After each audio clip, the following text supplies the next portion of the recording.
Australia's largest, most famous island is also a wonderland of lost wildlife. Tasmania is a relatively unspoilt and unique island located 240 kilometres off the southeast corner of mainland Australia.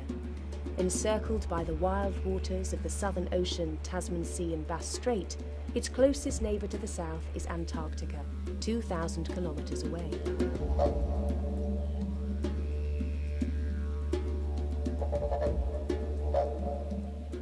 In total, it is only 0.9% of the Australian landmass, but the population of 500,000 can boast of a home that has 8 mountains, dramatic coastlines, more than 330 offshore islands, and large tracts of ancient forests.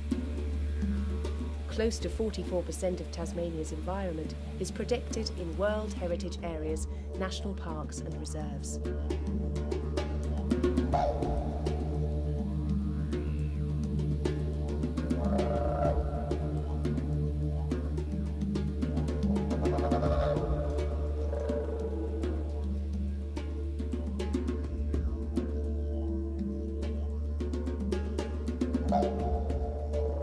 During the last ice age, Tasmania was part of mainland Australia, sharing many wildlife species.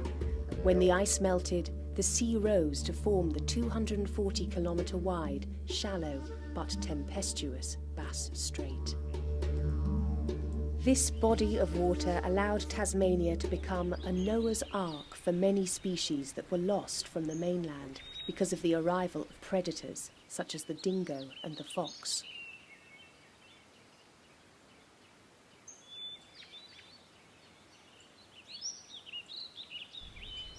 Tasmania has long been free of its famed Tasmanian tiger, dingo or fox, but it's the last sanctuary for some other remarkable animals.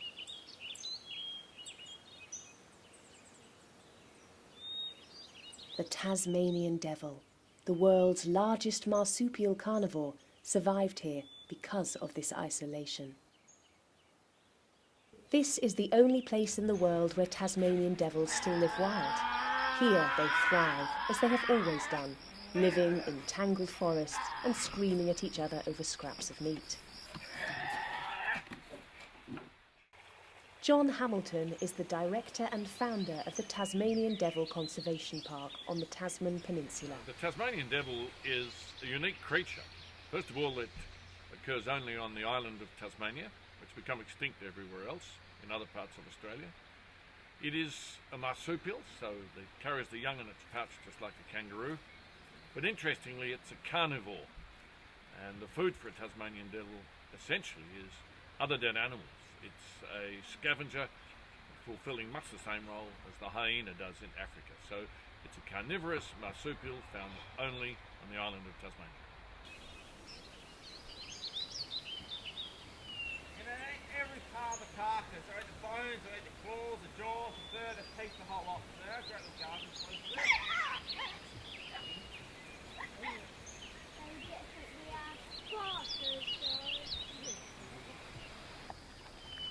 The species has endured hundreds of years of torture, starting in the early 1800s when they were hunted to the point of extinction by European settlers.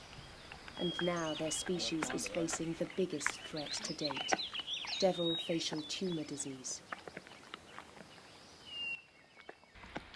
The poor Tasmanian devil population has been crashing due to a unique disease.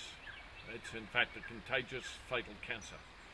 And the numbers have dropped in 1995 from about 130,000 in the wild, and we perhaps have lost 75% of those. Only perhaps 30,000 wild Tasmanian devils remain, and it's a very serious problem for the species. The origin of the cancer it's now widely accepted. It's the result of a mutation, and such things have happened widely in nature, but interestingly, this disease has become contagious. So there's a fatal cancer that can be passed directly from animal to animal. And the poor devils show no resistance to this. Their immune system doesn't kick in, and thus every devil that has contracted the disease so far that's been studied has died.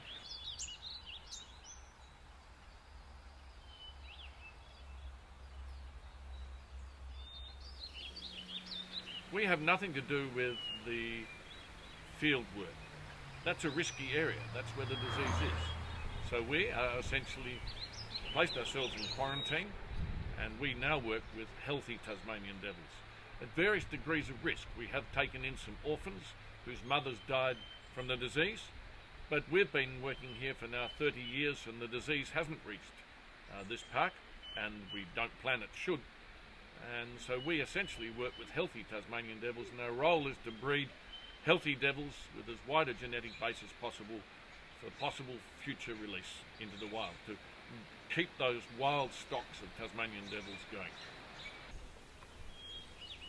Tasman Peninsula in the southeast corner of Tasmania is probably most famous for its isolation.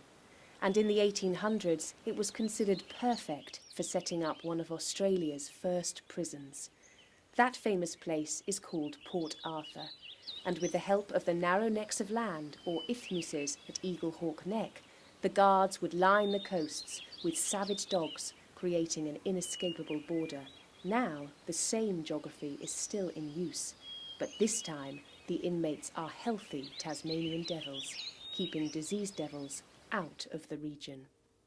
By putting a specific set of gates at the access bridge to the canal on the way at a little town called Dunalley, then those gates, which will be operated and closed at night, open to traffic on headlight sensors, but essentially it'll stop wild diseased devils crossing into the region at night, thus recreating a Tasmanian devil super sanctuary.